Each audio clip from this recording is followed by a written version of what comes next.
कहानी का नाम है रामू और उसकी जादुई चाय। गांव के एक छोटे से चाय की दुकान के मालिक रामू अपनी चाय की खासियत के लिए पूरे गांव में मशहूर था।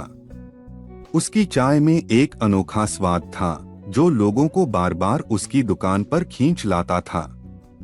एक दिन शहर से एक बहुत बड़े अफसर साहब गांव में आए और रामू की दुकान पर चाय पीने पहुंचे।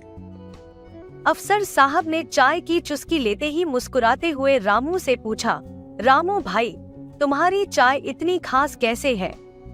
इसमें ऐसा क्या डालते हो? रामू ने अपनी मूंछों पर ताव देते हुए हंसकर कहा, साहब, ये तो मेरी खास जादुई चाय है। इसमें मैं अपने दादाजी का खास मसाला डालता हूँ। अफसर साहब ने चाय की तारीफ की और अगले दिन सुबह फिर से चाय पीने आए। इस बार उनके साथ कुछ और बड़े अफसर भी थे। रामू ने सबको हंसते हुए चाय परोसी और उनकी तारीफों के पुल बांध दिए। अफसरों ने सोचा कि अगर ये चाय सचमुच इतनी खास है तो शहर में इसका बिजनेस शुरू किया जाए।